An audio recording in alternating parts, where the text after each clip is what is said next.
Deus deu uma ordem. Jonas fez o oposto. Ele tentou fugir do Criador, mas acabou em um lugar que ninguém esperava, dentro de um peixe gigante. Esta não é uma história de conto de fadas. É a história real do profeta Jonas. E a poderosa lição de que você não pode, de jeito nenhum, fugir do seu propósito. Para entendermos a jornada de Jonas, precisamos primeiro entender o contexto da época. Estamos falando do século VIII a.C. Israel, o povo de Deus, estava dividido em dois reinos. O reino do norte, chamado Israel, e o reino do sul, chamado Judá. Jonas era um profeta do reino do norte. Sua missão, até então, era falar ao seu próprio povo. Deus disse: levante-se e vá à grande cidade de Nínive e pregue contra ela, porque a sua maldade subiu até a minha presença. Agora, por que essa ordem era tão difícil? Nínive não era uma cidade qualquer. Era a capital do Império Assírio, a maior superpotência da época. Os assírios eram conhecidos por sua crueldade implacável. Eles eram inimigos mortais de Israel, famosos por suas táticas brutais de guerra e por torturar seus cativos. Para Jonas, ir a Nínive era como entrar na toca do leão, pedir para um inimigo mortal se arrepender para que Deus não o destruísse. No coração de Jonas, isso era inconcebível. Ele não queria que Nínive fosse salva.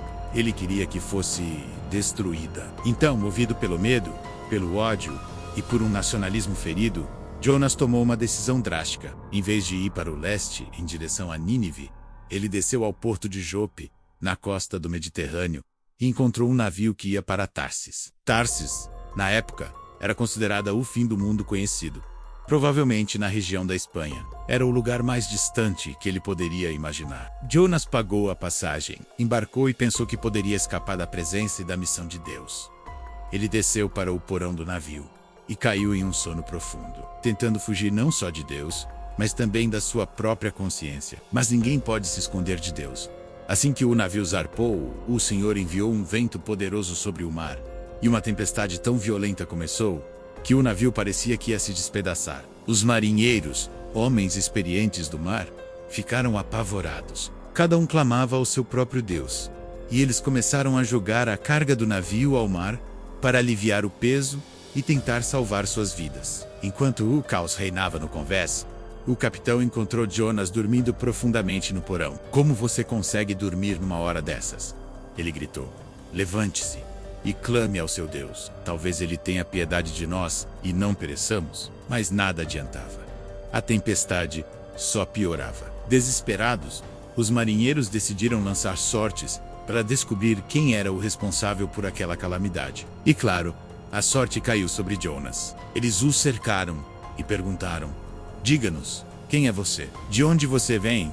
Qual é a sua profissão? Por sua causa, estamos nesta desgraça." Jonas finalmente confessou. Ele disse: "Eu sou hebreu e temo ao Senhor, o Deus dos céus, que fez o mar e a terra seca."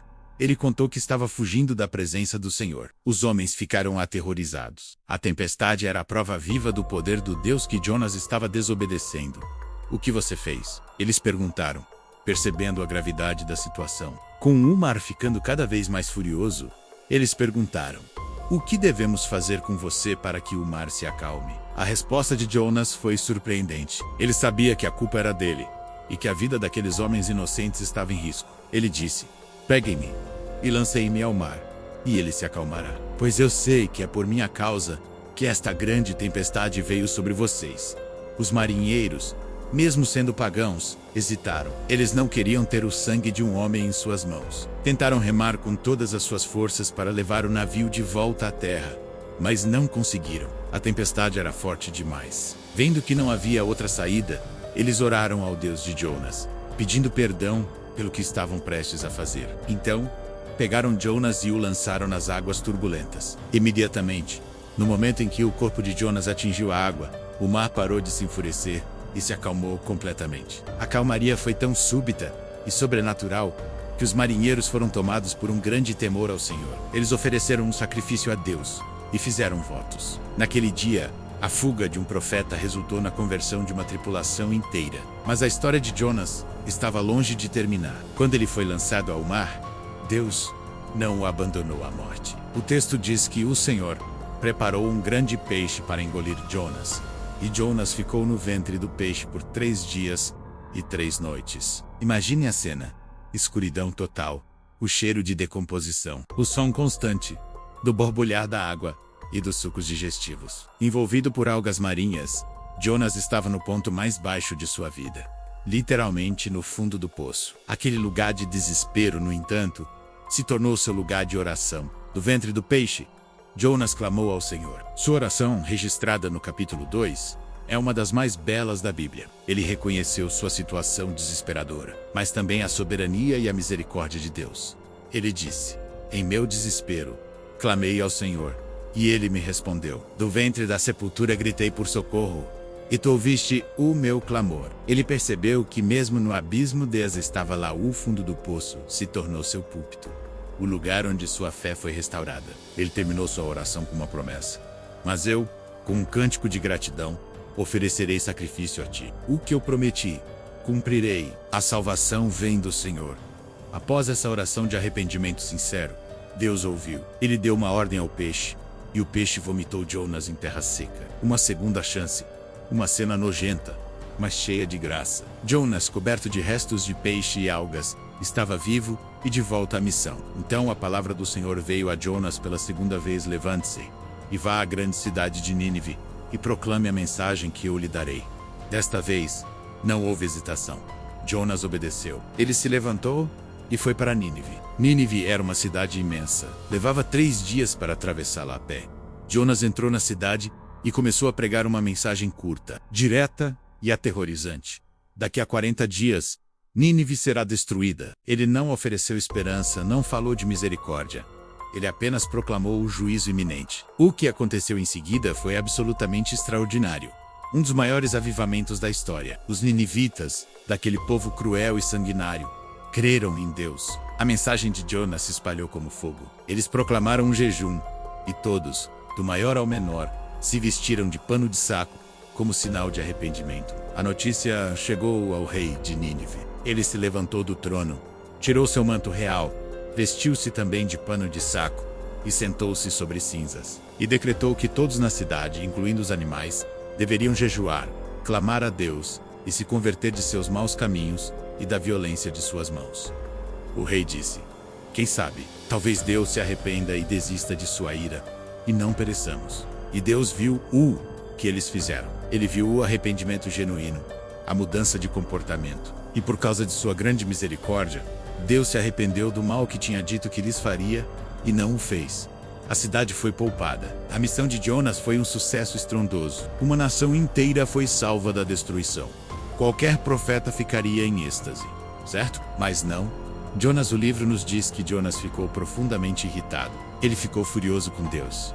Ele orou, ou melhor, reclamou com Deus: "Senhor, não foi isso que eu disse quando ainda estava em casa? Foi por isso que me apressei em fugir para Tarsis. Eu sabia que tu és um Deus compassivo e misericordioso, paciente, cheio de amor, e que te arrependes de enviar a desgraça. Agora, Senhor, tira a minha vida, pois para mim é melhor morrer do que viver." A reação de Jonas revela o verdadeiro motivo de sua fuga. Não era apenas medo, era um preconceito profundo. Ele não queria que seus inimigos recebessem a mesma graça que ele conhecia. Ele queria justiça, não misericórdia para os assírios. Deus, em sua paciência infinita, tenta ensinar uma última lição a Jonas. Ele pergunta: "Você tem alguma razão para estar tão irritado?" Jonas sai da cidade, constrói um abrigo a leste e fica ali sentado, esperando, talvez na esperança de que Deus mudasse de ideia e destruísse a cidade afinal. Então Deus faz crescer uma planta sobre Jonas para lhe dar sombra.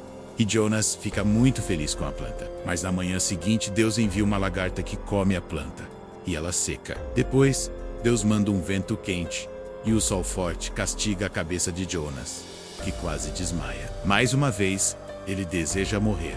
E então Deus diz a Jonas: "Você está tão preocupado com uma planta que você não cultivou nem fez crescer. A planta nasceu numa noite e morreu na outra. E eu não deveria ter compaixão da grande cidade de Nínive, em que há mais de 120 mil pessoas que não sabem nem distinguir a mão direita da esquerda, e também muitos animais?" O livro termina com essa pergunta, sem nos dar a resposta de Jonas. E talvez essa seja a genialidade da história. A pergunta não é para Jonas, é para nós. A história de Jonas não é, no final das contas, sobre um peixe gigante. É sobre a imensidão da misericórdia de Deus, que se estende para além das nossas fronteiras, preconceitos e até mesmo para os nossos piores inimigos. É sobre a nossa teimosia em querer limitar essa graça, em querer colocar Deus dentro da nossa pequena caixa de julgamentos. A jornada de Jonas nos mostra que não podemos fugir do chamado de Deus. Ele pode nos levar a lugares desconfortáveis, a pessoas que não gostamos, a missões que parecem impossíveis. Qual é a sua Nínive, onde Deus tem te chamado para ir, para amar, para perdoar, e você está fugindo, pegando um navio na direção oposta? Que a história de Jonas nos inspire a obedecer, mesmo com medo, e a confiar que a misericórdia de Deus é sempre maior que o nosso julgamento. Se essa história tocou você, deixe seu comentário.